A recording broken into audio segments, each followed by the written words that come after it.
क्या इसमें हमारे सरकारी पदाधिकारी, सरकारी अधिकारी थे या नहीं थे? हमारे राजनेता इसके लिए जिम्मेदार हैं कि नहीं? या विभाजन की स्थिति दिख रही है कि लोगों को एक दूसरे से अलग किया जा रहा है, बांटा जा रहा है, काटा जा रहा है। ये क्यों किया जा रहा है? देश में विभाजन ना हो, भाईचारा हो, ये सर्वधर्म समभाव का देश है। यहाँ शांति हो, सुरक्षा हो, प्रकृति हो, तरक्की हो, समृद्धि हो, इसी की हम कामना भी करते हैं। लोगों को ये भी महसूस हो रहा है कि 1947 के पहले आ गए हैं या पहले जाने की कगार पे हैं, ऐसा दिख रहा है कई लोगों को। ये सही नहीं है। देखो, पहले तो वक्फ बोर्ड पे मामला अभी जेपीसी में है और मुझे लगता है कि इसका हल निकलेगा, लेकिन हल निकलेगा के साथ साथ कहना चाह रहा हूँ कि मामला लाया ही क्यों गया है इतने दिन बाद।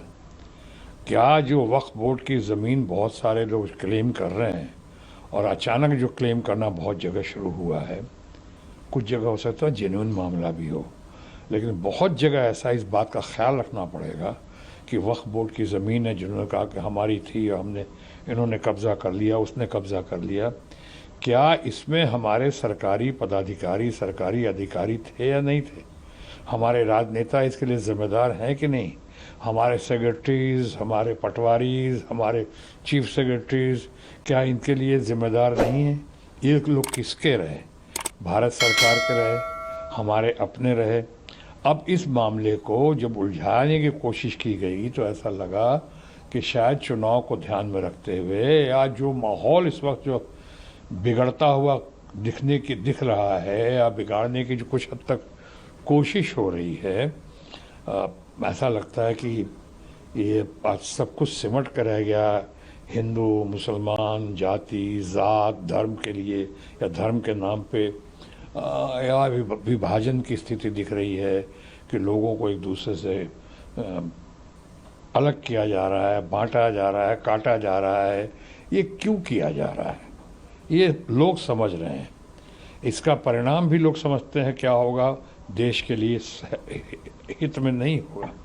इसलिए मैंने कहा कि अभी जो जेपीसी का चल रहा है, पहले उसका फैसला आ जाए, उसके बाद ही हम इस पर कुछ बात कर पाएंगे। और साथ साथ ये भी कोशिश करेंगे कि आइंदे इस मुल्क में जहाँ का एलीट, जहाँ का प्रोफेशनल, जहाँ का इंटेलेक्चुअल्स, बुद्धिजीवी, ये लोग चाहते हैं चैन हो, सुकून हो। ख़ासकर वो लोग चाहते हैं आम लोगों के साथ साथ कि देश में शांति हो, समृद्धि हो, सुख हो, तनाव ना हो ऐसा खामोखा। तो इसलिए मैं समझता हूँ कि इस आइंदे सबकी कोशिश यही रहेगी कि देश में विभाजन ना हो, भाईचारा हो, ये सर्वधर्म समभाव का देश है। यहाँ शांति हो, सुरक्षा हो, प्रकृति हो, तरक्की हो, समृद्धि हो, इसी की हम कामना भी करते हैं। महमूद ने चिंता जाहिर की है कि जो 1947 में स्थिति थी, कहीं डर है उनको कि वही स्थिति तो नहीं हो जाएगी, हम लोग इस तरफ तो नहीं बढ़ रहे हैं। अब कोशिश तो कुछ लोगों ने ज़रूर की है। आप कितना भी कह लें कि इस नारे का मतलब ये है कि united we stand and divided we fall, और बचपन से सीखते रहे हैं और सीखते आए हैं कि हम एक रहेंगे, मिलजुल के रहेंगे, वो अलग है। इस चुनाव की घड़ी में इस मामले को जिस तरह से सामने लाया गया है, अजीब लगता है। बने बटेंगे तो कटेंगे, और या फिर हम एक हैं तो सेफ हैं। अब इसके लोग अलग अलग इंटरप्रिटेशन निकाल रहे हैं। इससे लोगों में टेंशन हो रहा है कि किस तरह की भाषा हमारे राजनीतिक बोल रहे हैं, राजनेता बोल रहे हैं और चुनाव की घड़ी में बोल रहे हैं। और जब देश में ऑलरेडी बहुत हद तक तनाव की स्थिति पैदा हो गई है, आपने कहा कि कुछ लोगों को ये भी महसूस हो रहा है कि 1947 के पहले आ गए हैं या पहले जाने की कगार पे हैं, ऐसा दिख रहा है कई लोगों को। ये सही नहीं है। हमने अभी कहा, मैं अपने कॉन्स्टिट्यूंसी जो आसनसोल जाता हूँ और कितनी बार जाता हूँ, जहाँ से रिकॉर्ड मार्जिन से जीत हुई है, और वहाँ पे एक बैनर दिखता था मुझको, आज भी होगा, और उस पर लिखा था भाईचारे का शहर, सिटी ऑफ ब्रदरहुड। तो यही पूरे देश में होना चाहिए। सांप्रदायिक सद्भावना, एक दूसरे के साथ प्रेम, भाईचारा, मिलजुल के रहने की बात, लेकिन आज उसको देखा जा रहा है कि लोग छिन्न भिन्न कर रहे हैं।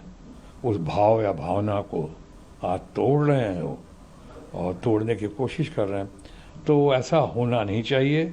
हम तमाम लोगों की कोशिश है कि हम लोग मिलजुल के सुख शांति के साथ रहें, लेकिन हाँ, कुछ लोग और उसमें कुछ हमारे नेतागण भी हैं जो पूरी कोशिश कर रहे हैं कि निजी स्वार्थ के लिए, राजनीतिक स्वार्थ के लिए, चुनाव की घड़ी में खासकर इन मुद्दों को भड़काया जाए, आगे बढ़ाया जाए। वो मैं नहीं समझता हूँ, ना ही वो सराहनीय है और ना ही वो प्रशंसनीय है। मैं तो उसकी निंदा करता हूँ। नमस्कार, मैं हूं मानक गुप्ता। अगर आपको हमारा ये वीडियो पसंद आया हो तो इसे लाइक और शेयर जरूर करें, और हाँ, हमें सब्सक्राइब और फॉलो करना ना भूलें ताकि आप देश और दुनिया की कोई खबर मिस ना करें। तो जुड़े रहिए हमारे साथ और देखते रहिए News 24।